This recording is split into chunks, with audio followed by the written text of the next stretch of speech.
मंडल अध्यक्ष सतीश जी, नरेश जी मेरे बड़े भाई, सत्यवान जी, रणधीर पंचाल जी, सभी सुखपाल जी, धर्मवीर जी, जो भी श्रेष्ठ ज्येष्ठ हमारे कार्यकर्ता हैं, हमारे भाई बंधु हैं, सभी का मैं मेरी मातृशक्ति का, मेरी बहनों का भी मैं इस संगठनात्मक कार्यशाला में आप सबका बहुत बहुत स्वागत करता हूँ, बहुत अभिनंदन करता हूँ। आज दोपहर को भी एक कार्यशाला हमारी अलेवा में थी। वैसे तो चारों जगह है, लेकिन मुझे जो पार्टी की तरफ से आदेश था, संगठन की तरफ से, वो अलेवा और उचाना के लिए था। तो कल भी एक्चुअली मेरी मदर की दिक्कत थी, वो दिखा के लाए थे, और आज भी मुझे डॉक्टर से भी मेरी अपॉइंटमेंट है, तो इसलिए मैंने पहले आपसे रिक्वेस्ट करी सुखदीप जी से कि पहले मैं बोल लेता हूँ, उसके बाद आप कर लियो।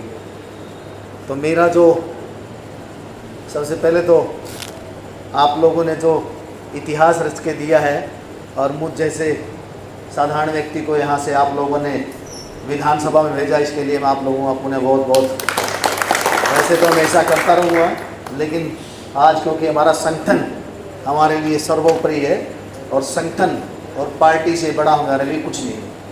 हमारे लिए भारतीय जनता पार्टी माँ की तरह है, और संगठन को भी हमें ऐसे ही सेवा करते रहना और संगठन को आगे विस्तार करना, बढ़ाना है। तो हमारा दायित्व भी बनता है कि हम लोग संगठन को आगे बढ़ाएं और संगठन को साथ में लेके चलें। आप लोग वैसे संतुष्ट हो कि नहीं हो? मैंने अलेवा भी, आप तो आगे थे, मैंने अलेवा भी पूछा मंच से, मैंने कहा एक बार पूछना चाहिए कि भाई आप लोग संतुष्ट हो कि नहीं हो। और मेरा दायित्व भी बनता है कि आपसे सलाह मशवरा लूँ, सारी चीज़ों की आपसे डिस्कशन करूं, ताकि हम लोग आगे बढ़े। बनता है कि नहीं बनता है? आप लोगों से ही पता लगेगा भाई सब कुछ ठीक चल रहा है कि नहीं चल रहा है। मेरे में कोई कमी हो तो ज़रूर बताना, क्योंकि कमी से ही आप नहीं बताओगे तो फिर दिक्कतें आएगी। नुए चलता रहूँ। बिल्कुल रणधीर जी, आपके मेरी मातृशक्ति, मेरे बुजुर्गों ने, युवा साथियों ने जो मुझे मौका दिया है और जो आशीर्वाद दिया, उस पर निरंतर मैं ऐसे ही आपकी सेवाएं करता रहूँगा। मैं तो इसलिए आपसे पूछ लेता हूँ कि क्योंकि संगठन हमारे लिए सर्वोपरि है, संगठन को साथ रखना हमारे लिए हमारा दायित्व भी बनता है। हमारे लिए तो पार्टी माँ की तरह है, और माँ की तरह हमने पूजा करनी चाहिए। तो आप लोगों से इसलिए पूछ रहा हूँ कि सब कुछ ठीक है कि नहीं, ताकि सब कुछ पता लगे कि सारी चीज़ें ठीक चल रही चाहिए। मुझे आज संगठन की तरफ से जो आदेश हुआ है, वो हमने जो 10 वर्षों में जो मुख्य काम किए हैं, उनको आपको जानकारी दूं, ऐसा मुझे आदेश हुआ है, ताकि हम लोग बूथ स्तर पर जाके भी हमारी जो सरकार की हमने जो इतिहास बनाया, हमने जो काम किए हैं, बूथ स्तर पर आप भी बता सको सारे कामों को, लोगों को अवगत करा सको कि हमने ये काम करके आपको दिए। वैसे तो हमने इतने बड़े बड़े इतिहास रच दिए, चाहे धारा 370 हो, चाहे हमारा भव्य राम मंदिर हो, लेकिन फिर भी कुछ काम, ऐतिहासिक काम जो हमारे हरियाणा में हुए हैं, जो हमारे सेंटर की तरफ से वो साथ यही हैं। हरियाणा में बहुत सारे काम हमने ऐतिहासिक काम ऐसे करे हैं, जैसे बिना पर्ची बिना खर्ची जैसे बहुत बड़े ऐतिहासिक काम हमने करके दिखाए हैं, जिसमें लगभग 1,80,000 नौकरियाँ हमने दी हैं बिना पर्ची बिना खर्ची। वो हमारे पूर्व के जो मुख्यमंत्री थे श्री मनोहर लाल जी, उन्होंने इतना बड़ा जो बिना पर्ची का काम था हमें करके दिखाया, जिस चीज़ को लोग मानते नहीं थे कि भाई ये तो हो ही नहीं सकता, पॉसिबल ही नहीं है, उसको इम्पॉसिबल को पॉसिबल करके दिखाया। पहले की सरकारें थी, उनमें बच्चे लगा करते, लिस्ट आया करती, लिस्ट से पहले ही अखबारों में नाम आ जाया करते थे कि भाई इस मंत्री का भतीजा है, इस ऑफिसर का भतीजा है, भाई है। लेकिन आज के हालात देखिए, जो अंतिम पायदान पे खड़ा हुआ व्यक्ति है उसको लाभ पहुंच रहा है। हमारी सरकार का उद्देश्य भी यही है कि अंतिम पायदान में खड़े हुए, पंक्ति में खड़े हुए अंतिम व्यक्ति तक लाभ पहुंच रहा है कि नहीं पहुंच रहा है। तो उसी संदर्भ में मुझे आज बोलने का मौका मिला है। संगठन की तरफ से मुझे आदेश हुआ है, जैसे हमारे सैनिक परिवार है, उनके लिए हर क्षेत्र में हमने काम किया है। हमारा कर्तव्य है कि मातृभूमि के लिए जान देने वाले शहीदों के परिवारों और उनके आश्रितों का सहारा बने। इसी दिशा में हमने स्वतंत्रता सेनानियों व उनकी विधवाओं की पेंशन 25,000 रुपये से बढ़ाकर 40,000 रुपये कर दी हमने। ये बहुत बड़ा काम है। युद्ध में शहीद सैनिकों के परिवारों के लिए अनुग्रह राशि बढ़ाकर 1 करोड़ रुपए कर दिया हमने। ये हमारी सरकार ने बहुत बड़ा काम करके दिखाया। इसी तरह से शहीद सैनिक परिवारों के 410 आश्रितों को सरकारी नौकरियां भी हमने दी है। ये भी बहुत बड़ा काम हमने किया है। जैसे युवा है, युवा हमारे देश का बहुत बड़ा भविष्य है और देश आज युवाओं के कंधे पे है। युवाओं के लिए भी हमने बहुत काम किया। हमारी सरकार ने ऐतिहासिक काम किए हैं। पिछले 10.5 साल में 1,80,000 जैसे मैंने आपको बताया सरकारी नौकरियां दी है, बिना पर्ची बिना खर्चे के। और कानून का आधार बनाकर कौशल रोजगार में गारंटी की भी हमने सुविधा दी है। जैसे इस बजट में हमने कौशल रोजगार के जो बच्चे हमारे 5 साल से ऊपर के 5 साल जिनको हो गया उनको गारंटी नौकरी की गारंटी भी दी है। इसके साथ साथ हमने 13 लाख बच्चे जो CET की परीक्षा हुई थी उसमें कितना ऐतिहासिक काम हमारी नायब सैनी जी की सरकार ने किया। आप सब ने देखा, अभिभावक थे। अब जैसे जींदी में सुखदीप भाई साहब को वहाँ भी बता रहा था, आप सबको बता रहा हूँ कि जींदी स्कूल के पास मकान है मेरा। तो बच्चों के साथ जो अभिभावक आए हुए थे वो बाहर बैठे थे। मैंने उनको अंदर बुलाया, अंदर बुला के मैंने उनसे बात की तो मतलब इतना गुणगान कर रहे थे वे सरकार का, इतना प्रशंसा कर रहे थे, मैं मतलब आश्चर्यचकित था।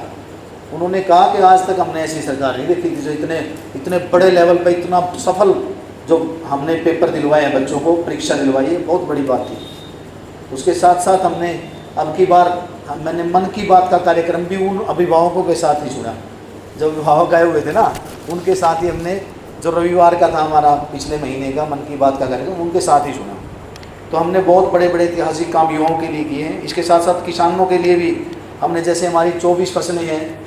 देश में एक ऐसा प्रदेश है हरियाणा जहाँ पे 24 फसलों का MSP पे लिया जाता है और अब तक 12 लाख किसानों के खाते में फसल खरीद के 1,48,000 करोड़ रुपए डाले भी जा चुके हैं।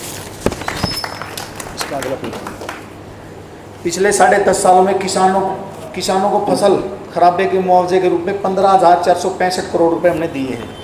इसी प्रकार से हमने प्रधानमंत्री किसान सम्मान निधि योजना के तहत भी लगभग 7,000 करोड़ रुपए किसानों के खाते में भी डाले हैं। ये भी बहुत बड़ी बात है। उसी तरह अंग्रेजों के ज़माने से चले आ रहे अभियानों को भी जड़ से ख़त्म किया है। कृषि भूमि पट्टा एक्ट लागू करके पट्टेदार किसानों और भूमि मालिकों के बीच विश्वास बहाल किया है। गरीब कल्याण के लिए भी हमने बहुत सारी योजनाएं चलाई हैं। उनमें अनुसूचित जातियों के आरक्षण को 2 वर्गों में बांटकर अब तक वंचित रह गए लोगों को उनका अधिकार दिया है। पिछड़ा वर्ग की क्रिमिनल आय सीमा को 6 लाख से बढ़ाकर 8 लाख रुपए किया है।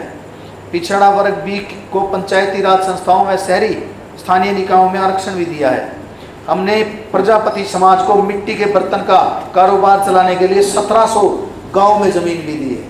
उसी विषय पे मैं सुखदीप जी को बता रहा था कि कुछ गाँव में है जहाँ पे चल रही है, हुई नहीं है अभी ज़मीन, लेकिन वहाँ भी मिल जाएगी ज़मीन, सबको मिलेगी। इसके लिए गरीब परिवारों की बेटियों की शादी पर मुख्यमंत्री विवाह शगुन योजना के तहत 71,000 रुपये तक का अनुदान दिया जाता है। गरीबों के सिर पर छत उपलब्ध कराने के लिए प्रधानमंत्री आवास योजना के तहत 1,47,000 मकान दिए गए हैं। ये बहुत बड़ा इतिहास हमने देखा है। गरीब परिवारों को मुख्यमंत्री आवास योजना शहरी के अंतर्गत 14 शहरों में 15,256 गरीब परिवारों को हमने प्लाट आवंटित किए हैं। इसी प्रकार से पीछे हमने जैसे 6 गांव थे शायद हमारी विधानसभा के, उसमें हमने मुख्यमंत्री आवास योजना के तहत प्लाट वितरित किए थे। तो उसमें 6 गांव, जैसे खब्बरसा भी था, उसने दौड़ा भी था, 6 गांव थे वो। इसी प्रकार से हमने 3,884 प्लाट दिए हैं। इसी योजना के दूसरे चरण में 1,59,000 परिवारों ने पंजीकरण भी करवा दिया। इसके लिए गांव में पंचायती भूमि पर बने 500 वर्ग गज मकानों पर काबिज लोगों को उनका मालिकाना हक भी दिया है। सामाजिक सुरक्षा पेंशन 1,000 रुपये से बढ़ाकर 3,000 रुपये मासिक की है। स्वास्थ्य की चाहे बात हो, चाहे किसी भी क्षेत्र की बात हो, हमारी सरकार ने नित नए आयाम स्थापित किए हैं। ऐसी व्यवस्था है कि स्वास्थ्य में धन के अभाव में कोई भी गरीब इलाज से वंचित नहीं रहेगा। इसके लिए आयुष्मान भारत चिरायु योजना के 22 लाख लोगों को इलाज मुफ्त करवाया है।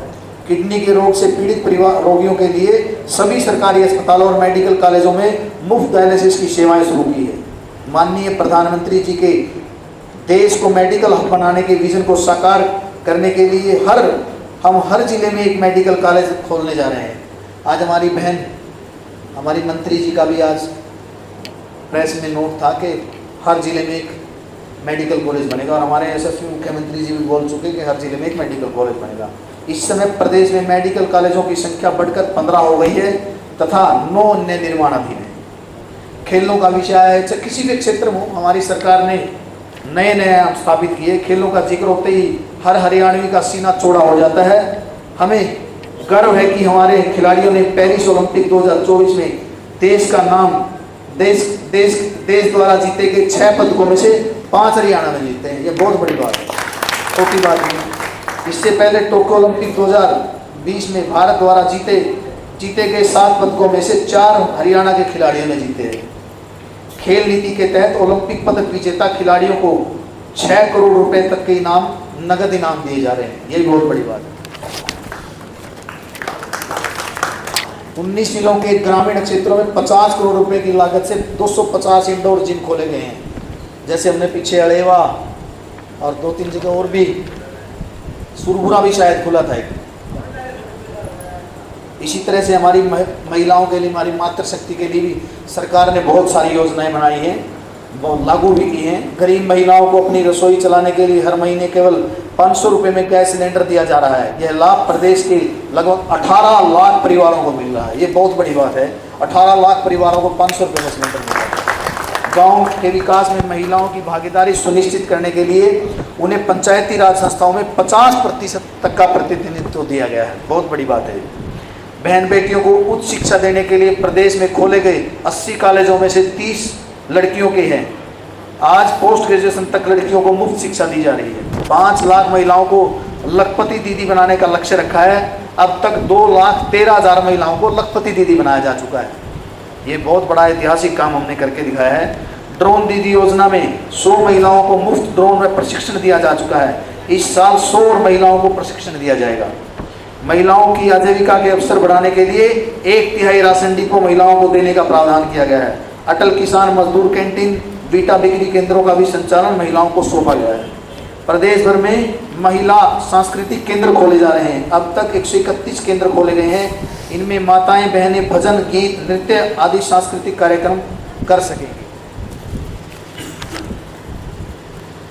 इसी प्रकार से उद्योग है हमारे। उद्योगों में भी जैसे हमारे लिए सौभाग्य की बात है, हमारे यशस्वी मुख्यमंत्री जी ने हमें हमारी विधानसभा के 6 गाँव में IMT लगने जा रहा है। ये बहुत बड़ा ऐतिहासिक काम है जो हमने करके दिखाया। बहुत बड़ा ऐतिहासिक काम है। हमारी उद्योग हमारी अर्थव्यवस्था का मूल आधार है। हमने औद्योगिक विकास को गति देने के लिए ईज ऑफ डूइंग बिजनेस को एक इकोसिस्टम तैयार किया है। प्रमाण पत्र, लाइसेंस और अनुमति देने के में अड़चन पैदा करने वाले अनेक नियमों और प्रक्रियाओं को खत्म कर दिया है। आज हरियाणा में निवेशकों को 150 से अधिक सेवाएं ऑनलाइन प्रदान की जा रही है। हम प्रदेश के हर क्षेत्र में उद्योग लगा रहे हैं। IMT खरगोदा में मारुति सुजुकी का सबसे बड़ा प्लांट शुरू होने जा रहा है। वहीं पर सुजुकी का मोटरसाइकिल प्लांट और यूनो मिंडा ग्रुप का अलॉय व्हील्स का प्लांट भी बनने जा रहा है। इनमें इस क्षेत्र के हजारों युवाओं को रोजगार मिलेगा। जैसे हमारे क्षेत्र में भी IMT आएगा तो युवाओं को रोजगार मिलेगा। इसके साथ साथ किसानों को भी लाभ होगा, क्योंकि जमीनों के जो रेट है वो आसमान छुएंगे। इससे किसानों को बहुत लाभ होगा। गत 10.5 वर्षों में प्रदेश में 7,66,000 सूक्ष्म, लघु व मध्यम उद्योग लगे हैं। इनमें 39 लाख लोगों को रोजगार मिल रहा है। व्यापारी भाइयों के लिए हमने हर रोज एक नए ऐतिहासिक काम हमारी सरकार करी है। व्यापारी भाइयों का भी प्रदेश के विकास में महत्वपूर्ण योगदान स्थान है। उनके हित में भी ई रिफंड, कराधान के क्षेत्र में ई पंजीकरण, टैक्स की ई अदायगी एवं रिटर्न की ई फाइलिंग, ई निविदा और सी फॉर्म जारी करने की ऑनलाइन सुविधा शुरू की है। ऑनलाइन हो रहा है आप सब कुछ। आप सबको पता होगा, व्यापारी भाई बैठे हैं। कहाँ गया विनोद? व्यापारिया ने पूछो तू पीछे क्यों बैठे भाई? व्यापारी भाई आजा। प्रदेश में मुख्यमंत्री शहरी स्वामित्व योजना के तहत ये आ गया आपका। जैसे हमारे उचाना में भी जो स्वामित्व योजना, उसके तहत मैंने विधानसभा में भी क्वेश्चन भी लगा। हमारी दुकानें किसी कारण से वो रह गई हैं, अभी तक नहीं हुई है रजिस्ट्रियाँ। उनमें विनोद भाई की भी एक दुकान है। तो उसके लिए भी हमने आगे बढ़ रहे हैं और 100% ये भी काम अपना हो होगा। जाएगा। हाँ, मुख्यमंत्री शहरी स्वामित्व योजना के तहत 20 साल से अधिक समय से दुकानों और मकानों का मलकियत उन पर काबिज व्यक्तियों को दी है। अब तक 6250 पात्र लाभार्थियों को दुकानों की रजिस्ट्रियां सौंपी जा चुकी है। इसी प्रकार से शहरों के साथ साथ ग्रामीण विकास हो, क्योंकि ग्रामीण गाँव के